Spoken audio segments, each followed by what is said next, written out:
Andito pala ako sa loob ng Shopee at ito ang unang bungad sa akin. Wow na wow! May Valentine's display na sila at ang presyo ay tignan nyo. Diba? Wow na wow! Wala pang February pa may display na sila. Pagkatapos ko naman magtingin-tingin ng mga display doon sa pang Valentine's Day, titira naman ako sa my grocery. Kailangan natin ng pagkain at mag-shopping tayo nang wala pang sahod. Dito muna ako sa mga may putasan at mga gulayan. Pero may nakita ko. Grabe ang presyo niya. Ano yan? Custard apple. Wow, 18.50. 18.95. Ay, ito yung custard apple. Aywan.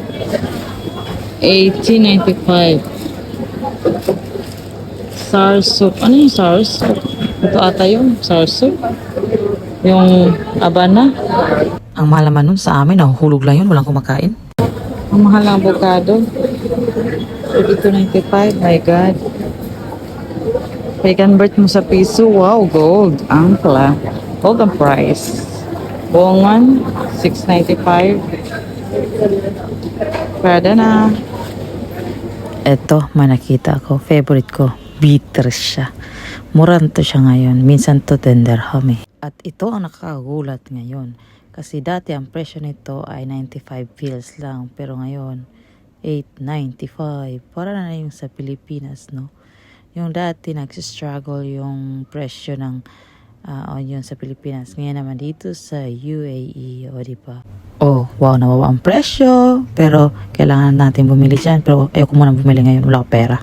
Wala pa sahod ka, wag muna magluto ng may sibuyas. Klaseng onion, may tag 6.50. Medyo mura siya. Ito yun ah. Maganda din ito. Hindi madaling masira. Ganito palang garlic. Yung dahon, sinali. Ngayon ko lang nalaman to na pwede pala to. Binibenta dito. Magkano? Ng price. Garlic. Na wala nang balat. Pero may dahon. Ito yung parang balat ng ahas. Salak fruits. 11.65 siya. Apat. Ang balat ng ahas. May lasa nito. Di mo yung rambutan.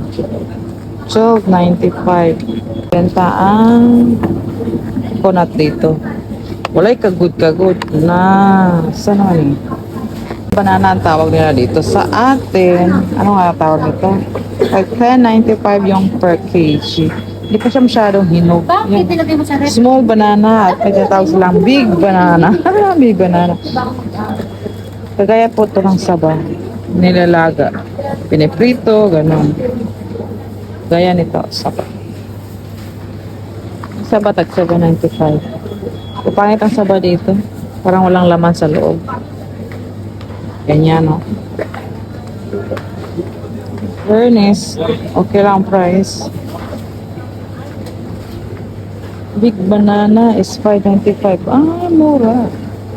May Starbucks na dito sa grocery yan. Cafe latte Starbucks. 3.95 lang. Sang ka pa. Eh di wow, mapawaw ka talaga. At ito na, nandito na ako sa 1 dirham section. Lahat na naka-display dito ay tag 1 dirham lang po. Kaya dito ko parati nagpupunta. Sa fruits and vegetables section, may mga mahal doon. Dito naman, mura ang makikita mo. Well, tapos na ako mag-window shopping sa 1 dirham sa Bakit. Uwi na po ako.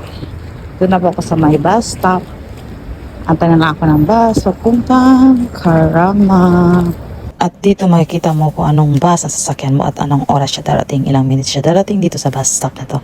At dito po ay 3 dirham lang every tap ng Nol card. Eto, antay-antay muna. Habang nag-aantay ay nagbibideo. At now, wow, mali pala ako nung isang bus. Hindi pala yun yung sasakyan ko. Ayan o, hindi pa pala yan.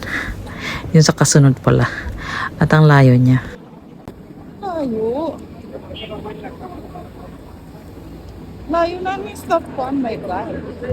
I-voice over ko na lang to. Nahiyaman ako eh. Ang daming sumakay. May mga kabayan pa. Kakahiyaman din pala, no? Magbablog.